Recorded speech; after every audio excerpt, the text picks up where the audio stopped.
everyone, and welcome. It's Wednesday. It's 5 o'clock PST time. You know, in the PM over here in LA and all that good stuff. It's that dog training show with Tanya Yarbrough. And yes, we recovered from last week's episode. I recovered just fine. The fake fart sounds always helps. So, today's topic is retractable leashes geared for failure.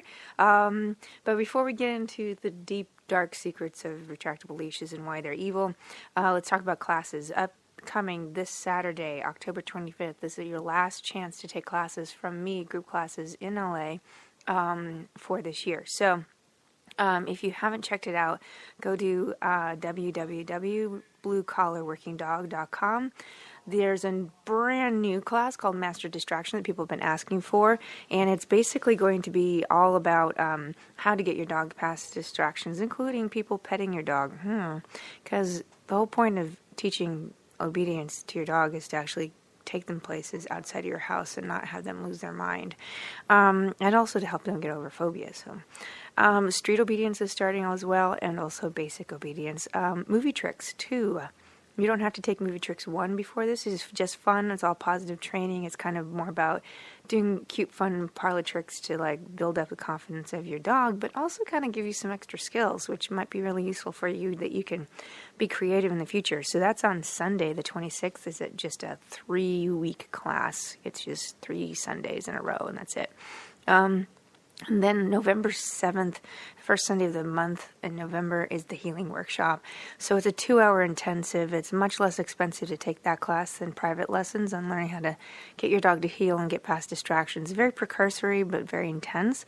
And it's something, if you just don't have a lot of time to do, you want to bang it out before the end of the year, that's a good option. And that's pretty much, I have a new website. It's not completely, not all the links are fixed yet, but Kazzi, dogtraining.com, it's Kazzi, dogtraining.com, is a brand new website. That's where Urban Dog Star will be sent to if you used to find me on Urban Dog Star.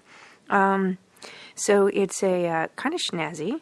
You can let me know what you think about it. And if you can't use the email because the link hasn't been fixed yet, you can email me at thatdogtrainingshow@gmail.com. So I'm going to refer you to my Facebook page, That Dog Training Show with Tanya Yarbrough. You could probably just type in That Dog Training Show and you'll find me. I welcome you to go on there and check out the link I have on there, because I'm going to talk about an article that I found that was pretty concise and pretty spot on. So basically I'm just using her stuff as a guideline. But going back to retractable leashes, I've tried all kinds of leashes while working with dogs, particularly with my dogs over the years, and the worst ever, in my opinion, is the retractable leash. And I'm describe it as just a thin cord with a spring-loaded gear mechanism encased in a plastic with a handle, and there's 2 buttons on the top, where the thumb will rest, and one for release, one to stop the cord. It's so many people try to use these in my classes, and I just refuse to let them. I mean, I'm not real good about accepting harnesses unless they're a particular kind of corrective harness, like an easy walk. I am definitely against these retractable leashes. I know they look sleek and technologically advanced. They can hold flashlights, they can hold poop bags, survival gear. I'm sure somebody's got one that's got a tent in there, whatever. They even come in like really awesome colors. I've seen them with bling, like pink, fake rhinestone, whatever. I don't know how you can have fake rhinestone. Rhinestones are just fake. But they can, they can look really cool, and you can have your outfits match them and all that stuff. But the deal is that they're horrible in so many ways. So the article I'm referring to, which is on my Facebook page, That Dog Training Show with Tanya Yarbrough, is found at mercola.com. It's an article by Dr. Karen Becker, and it's entitled Why I Don't Recommend Retractable Leashes. She doesn't say they're evil. I say they're evil, but she means the same thing. This article was written or posted June 11th, 2014. So anyway, basically the popularity of these retractable leashes lies in the misconception that the more a dog gets to sniff and explore on a walk, the better. This couldn't be further from the truth. And it ignores the nature, the actual purpose of the walk. The walk itself is a reconnaissance mission, and you should be captain of that reconnaissance mission. So I tell this to my students, and I tell the people who go to my pack leadership seminar, and that is no peeing, pooping, sniffing, or visiting other packs without your permission first at all times while a dog is on leash. I don't care if you're sitting at a coffee shop and hanging out, or you're talking to your best friends, or the dogs know each other. There's no excuse. No peeing, pooping, sniffing, or visiting other packs without your permission first, period. And you will not give permission, I tell you, unless your dog is behaving well and is able to focus on you. So, the purpose of the leash, which is, in addition to the purpose of the walk, is for communication and safety.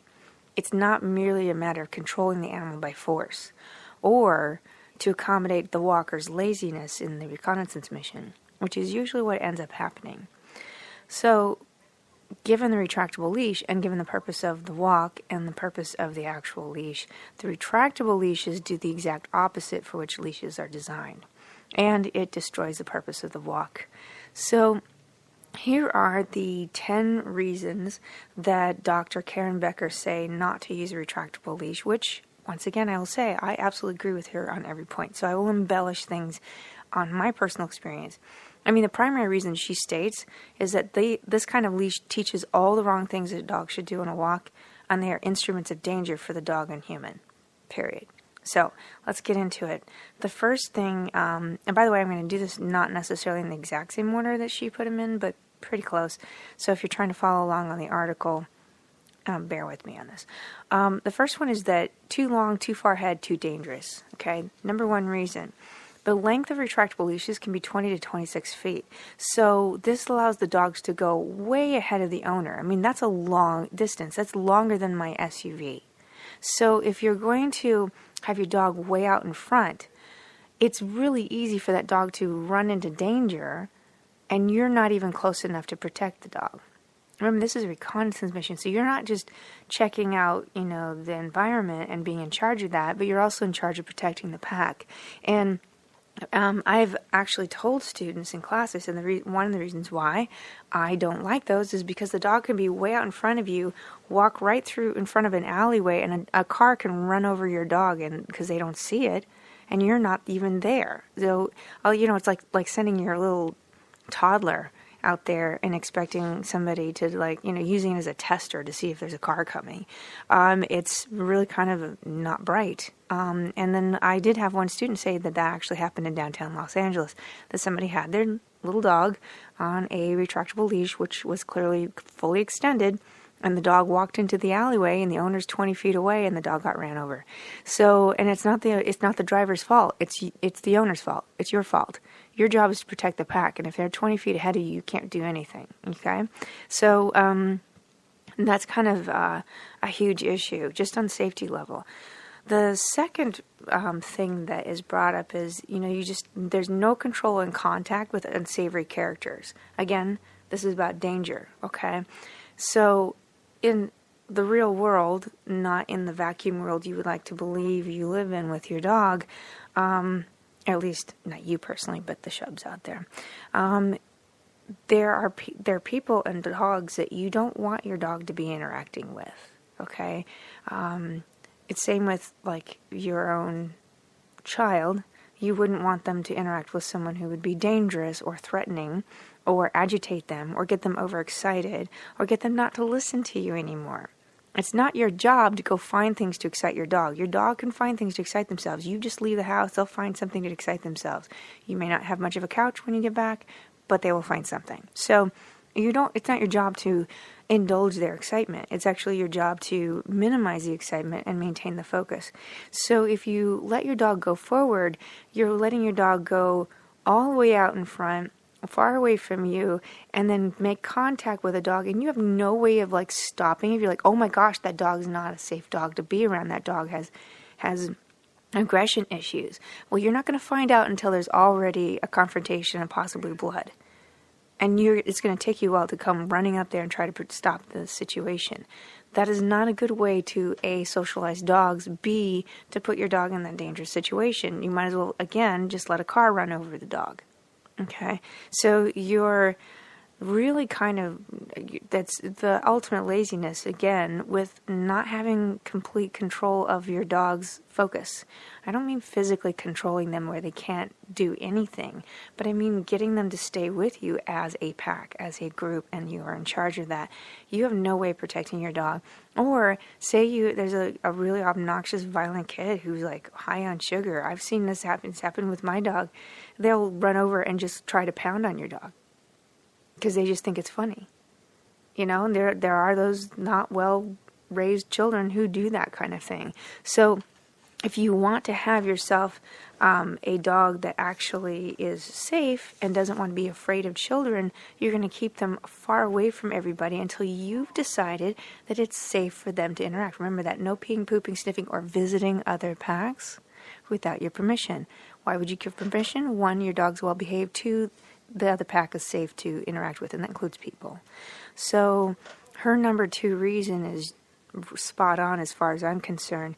You need to be in control of those interactions. And if the characters you run into, which most of the dogs you see down the street, your dog might be perfectly fine, but most of them are a-holes. So don't make your dog deal with crazy is what I say. And you're going to make them deal with crazy if you've got them 20 feet in front of you. Okay, number 3. A retractable leash doesn't hold up to a powerful dog's lunge. So if you have a particularly aggressive dog, you're not paying attention, or just a very big dog, if they lunge really hard against that leash, especially if it's already extended, it's very easy for that leash to snap. Now, you have 2 situations, 2 issues you have to focus on all at once when that happens. 1, your dog's now loose, and they're already motivated by something to take off away from you. 2, you have a very sharp whipping past you to cause you some damage.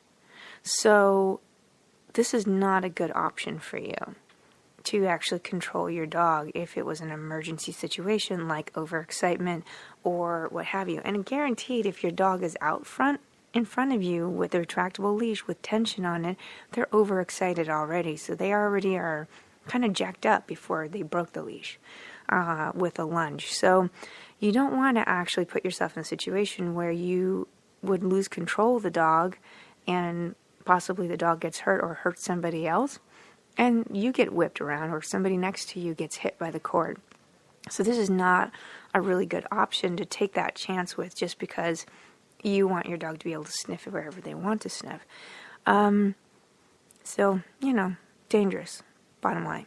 Number 4, tangling of a thin cord can cause harm to the humans and possibly the dog. So now I'm not even talking about, and Dr. Becker's not even talking about snapping the cord, which is one issue. You can actually get tangled up very quickly because there's no real thickness on these things. It's like dental floss, and it can fly. The dog is zipping around all over the place, and they can wrap themselves around a pole, around people's legs, across. They can clothesline people really easily, and the person coming the opposite direction never sees it.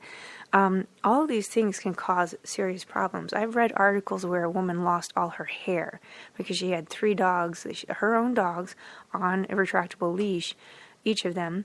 And suddenly they got spooked and they started going all over the place, and she ended up having to put them all over her head because she had to be able to control 3 big dogs on a retractable leash. You have to be able to lift your arm over your head and switch them back and forth because you never made them heel, so they were just zigzagging all over the place. And she was constantly juggling it like a marionette, except she wasn't in charge. So then when they got spooked, she was trying to do that, and her hair got caught in it, her hoodie got caught in it. She lost her hair, her scalp got all scarred up. And so all of those things can happen. There have been amputations of